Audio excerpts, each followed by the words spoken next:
প্রিয় সাংবাদিক ভাইয়েরা, কিন্তু শেখ হাসিনা সরকার টিকে নাই।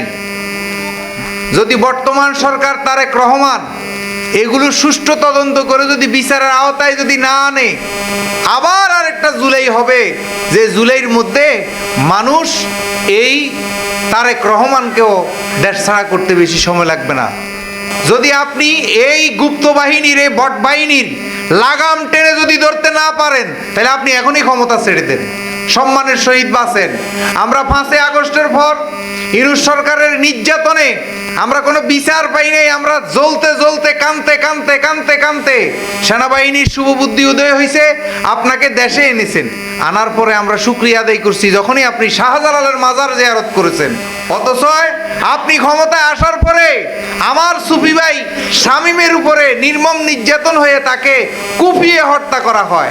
আপনি ক্ষমতায় আসার পরে আজকে 5 মাসের ভিতরে শুধু বলৎকার আর দর্শন হচ্ছে, একটারও বিচার হচ্ছে না। একটা কোরআনে হাফেজ 30 পারা কোরআন বুকে ধারণ করে একজন মুফতি 1 লক্ষ হাদিস মুখস্থ করলে তাকে মুফতি বলা হয়। আজকে মুফতিরে বলৎকারী করতেছে, কোরআনে হাফেজ রে বলৎকারী করতেছে। তার মানে কোরআন বলৎকার হচ্ছে। হাদিস একজন মুফতিরে বলৎকার করা মানে 1 লক্ষ হাদিসকে বলৎকার করা হয়। আজকে সেইটাই কায়েম হচ্ছে। এটা ওলি আল্লাহর গজব। ধর্ম ব্যবসায়ীরা তারা খুব কৌশলে আমাদেরকে নির্যাতন করতেছে। আমাদের 165টা মাজার সারা বাংলাদেশে ভাঙচুর করছে। আমরা মামলা দিয়েছি, কিন্তু আমাদের মামলাগুলা এখন পর্যন্ত তদন্ত হয় নাই। আমাদের মামলাগুলা যেমনে আছে এমনি রয়ে গেছে। প্রিয় সাংবাদিক ভাইয়েরা, আজকে দেখছেন সুকান্ত রবিউল জসিম অভিযোগবিহীন একজন লোককে ঘরের গেট তালা ভেঙে খাবার খেতে বসছে, সেই অবস্থায় তাকে ধরে নিয়ে গিয়ে রোজার মধ্যে এইভাবে নির্যাতন করে তাকে 2 মাস জেল খাটিয়েছে।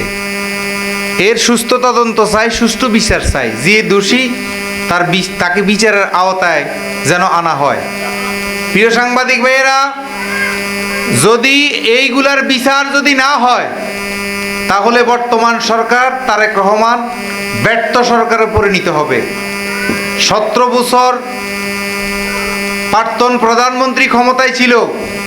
2021 সালে আমি গোলাম মঈনুদ্দিনকে চা খাওয়ার দাওয়াত দিয়ে নিয়ে আমাকে মাইদ্যত দিয়া একটা মামলায় চালান দিয়ে দিল।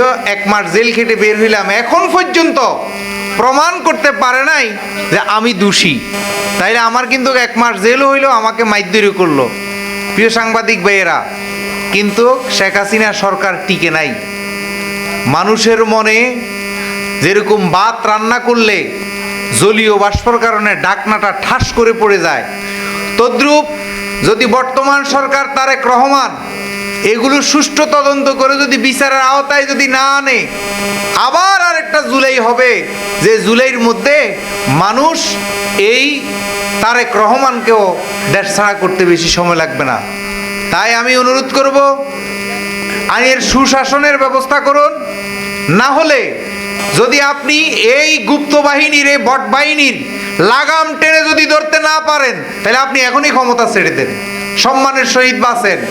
আপনাকে লুলা করে আপনার হাত পাও ভেঙে এই দেশ থেকে আপনাকে তাড়িয়ে দেওয়া হয়েছে। আবার ওলি আল্লাহর দোয়ায় রহমতে আপনি এই দেশে এসে প্রধানমন্ত্রী হয়েছেন, আমরা শুকরিয়া জানাই। আমরা 5ই আগস্টের পর ইউনূস সরকারের নির্যাতনে আমরা কোনো বিচার পাই নাই। আমরা জ্বলতে জ্বলতে কানতে কানতে কানতে কানতে সেনাবাহিনীর শুভবুদ্ধি উদয় হয়েছে, আপনাকে দেশে এনেছেন।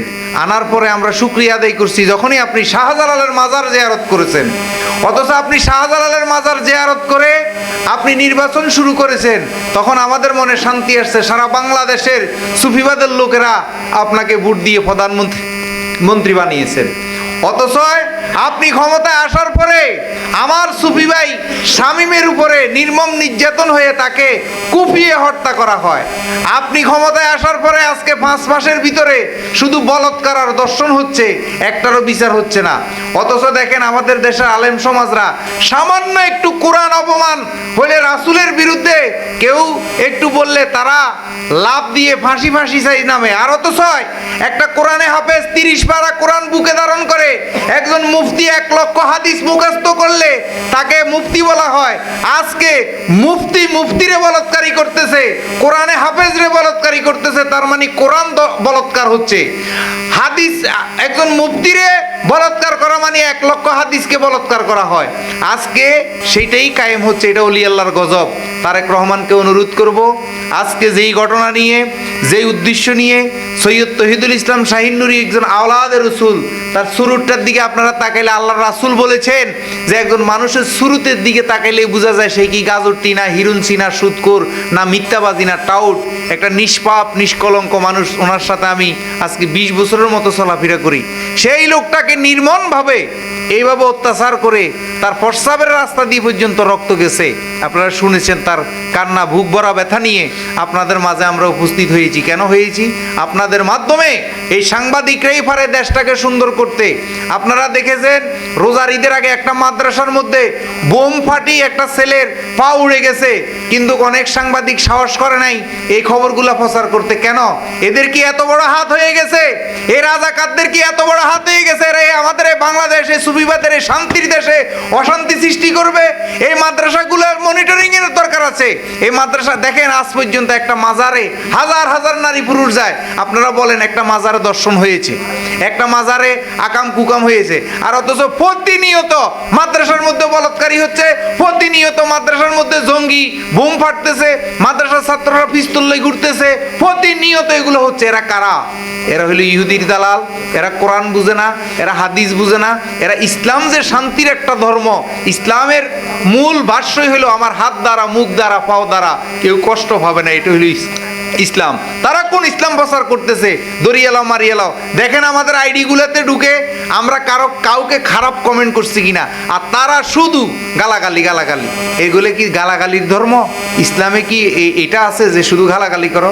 প্রিয় সাংবাদিক ভাইয়েরা, আপনারা সত্যটা প্রকাশ করবেন। আপনারা যদি সত্যটা প্রকাশ করেন তাহলে দেশটা সুন্দর হবে, আমরা শান্তি দিয়ে বাঁচতে পারবো। 50-60 বছরের জিন্দিগি আমরা হানাহানি মারামারি চাই না, আমরা শান্তি চাই।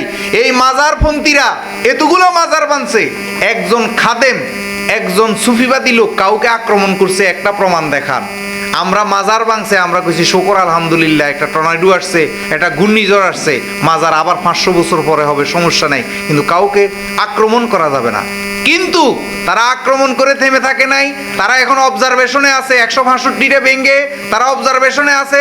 এই যে প্রশাসন কাজ করতেছে না, মামলাগুলো নিচ্ছে না, তাদের বুকের ফাটা আবার বাড়তেছে, বেড়ে দেখবেন যে তারা আবার শুরু করবে সবগুলা মাজার ভাঙচুর করার। তাই আমি আবেদন করব সরকারের কাছে, তারেক রহমানের কাছে, যদি আপনি তাদেরকে দেখেন। সাংবাদিক ভাইয়ের আরেকটা কথা বলি, তেলের সংকট, তেলের অভাব। যখন জামাতের সাথে আতাত শুরু করছে তখনই দেখেন আর তেলের সংকট নাই। তাইলে কারা এরা? তারা কি চায়? তারা এই দেশের মধ্যে কি প্রতিষ্ঠিত করতে চায়? কোন ইসলাম প্রতিষ্ঠিত করতে চায়? আমরা আপনাদের মাধ্যমে তারেক রহমানের কাছে অনুরোধ জানাবো, আমাদের সুফিদেওয়াদি লোকগুলোর, এরা শান্তিপ্রিয়। আমরা বিএনপি বুঝি না, আওয়ামী লীগ বুঝি না, জামাত বুঝি না, আমরা একটাই বুঝি, আমরা 50-60 বছরের জিন্দিগি আমরা শান্তিতে থাকতে চাই। আমরা যদি কারো ক্ষতি করি, আইন আছে, প্রশাসন আছে, আমাদেরকে বিচার করবে। বা আমরা ইসলামে আছে, আপনি যদি কোনো ভুল করেন 3 বার আপনাকে তওবা করাবে, 3 বারের পরে শরীয়তের আইন অনুযায়ী ডোররা দিবে, আপনাকে হত্যা করবে, যা করার করবে। কিন্তু এরা কোনো কিছু না বলে রাতের অন্ধকারে এসে এই যে শামীমকে নিয়ে কুপিয়ে হত্যা করে ফেলছে। কিরে ভাই, এটা কোন ইসলাম? আর তো যাই হোক, প্রিয় সাংবাদিক ভাইয়ের, আমি আর কথা বাড়ালাম না, আপনারা সত্যটা প্রকাশ করবেন দয়া করে। আপনাদেরও ভাই বোন আছে, এই যে ছোট ছোট বাচ্চাগুলো, কচি বাচ্চাগুলো বলৎকার হচ্ছে, এগুলো একটু প্রকাশ করবেন। ধন্যবাদ। এই পর্যায়ে নতুন দ্বারা জি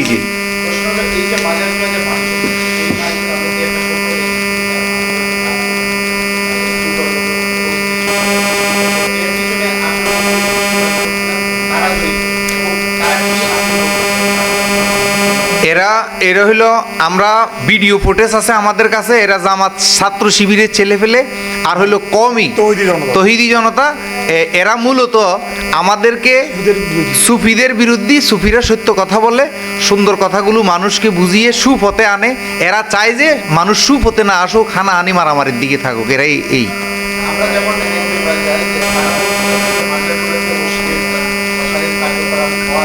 যে ওরা শাসনের কি এই মাজারগুলোতে এরকম কোনো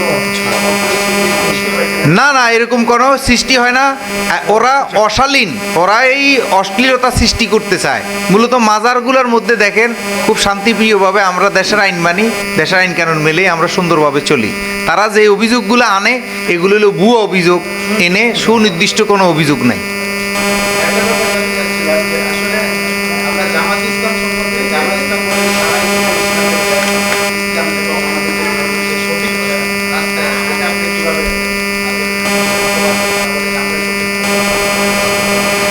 তারা যদি সঠিক পথে থাকে তারা আমাদের সাথে বসুক। আমরাও তো সঠিক পথের জন্যই তো মাজারগুলা এই আচার কৃষ্টি কালচার আয়োজন করতেছি, ওয়াজ মাহফিলের আয়োজন করতেছি। আমরা যদি ব্যাঠিক পথে থাকি, আমাদেরকে বুঝিয়ে দেওয়া হোক, আমরা তাদের পথে চলে যাব। কই তারা তো আমাদের সাথে বসে না, আমাদের সাথে বুঝতে আসে না, আর তারা আইন হাতে তুলে নেয়।